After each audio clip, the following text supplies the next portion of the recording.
The final battle for Panem. Katniss faces betrayal, loss, and the true cost of freedom.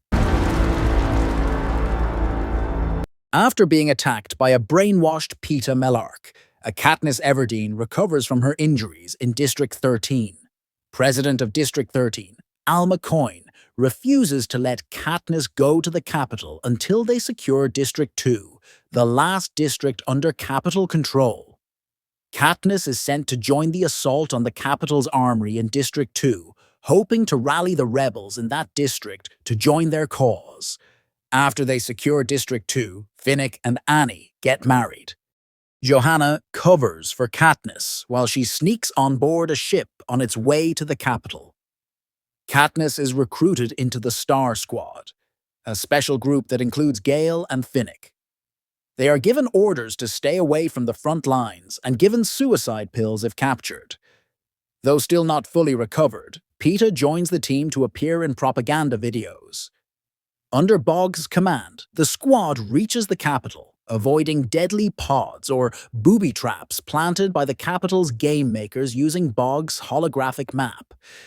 However, Boggs is mortally wounded by one of the pods and entrusts the map to Katniss while warning her not to trust anyone and about President Coin's ulterior motives. A team member accidentally triggers a pod that seals their area and releases acidic, black, tar-like liquid. During their escape, Peeta relapses, attacks Katniss, and kills a squad member attempting to stop him by pushing them into the tar, before the others subdue him and hide in a building. Peacekeepers corner them, but the League Sisters stay behind to hold them off while the rest escape, leading to the building's destruction and their deaths. The capital announces Katniss's death, and Snow begins a speech but is interrupted by a cyber attack from District 13, allowing Coin to deliver a eulogy to inspire the rebels. Katniss leads them through the sewers beneath the capital, but Snow, alerted by their survival, deploys genetically engineered reptilian mutts to attack them. Finnick and several others are killed, but Katniss uses the map to trigger an explosion, destroying the mutts. The survivors take refuge in a house owned by Tigress, a former stylist for the Hunger Games. As Snow invites capital citizens into his mansion under the guise of evacuating to form a human shield, Katniss and Gale join the crowd in disguise, intending to infiltrate the mansion. The rebels arrive in the capital and engage the peacekeepers. Gale is eventually taken away by the peacekeepers. The capital children are separated and brought closer to the mansion, but a capital ship drops a bomb on them.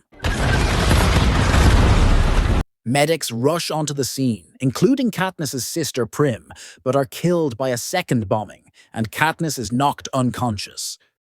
Katniss wakes up, and Haymitch informs her that the rebels have won the war. She confronts Snow, who reveals that Coin staged the bombing to turn his followers against him. Katniss initially doesn't believe him until Snow reminds her that they agreed never to lie to each other. Coin, now the interim president, refuses to hold the promised democratic election and suggests a final, symbolic Hunger Games using capital leaders' children as revenge. Some tributes, including Peeta, are outraged, while others support the initiative. Katniss agrees to the plan but demands to execute Snow herself. At Snow's execution, while preparing to shoot Snow in front of a mob, Katniss instead shoots Coin, killing her. Snow laughs before being lynched by the mob. Katniss then tries to swallow her pill, but Peeta stops her and she is arrested. Haymitch brings Katniss a letter from Plutarch, assuring Katniss that she will be pardoned. The Hunger Games will cease to exist, and she will be able to return to District 12. She returns home, and Peeta, nearly recovered from his conditioning, joins her. They receive a letter from Annie about their friends' lives. Years later, Katniss and Peeta are married with 2 children.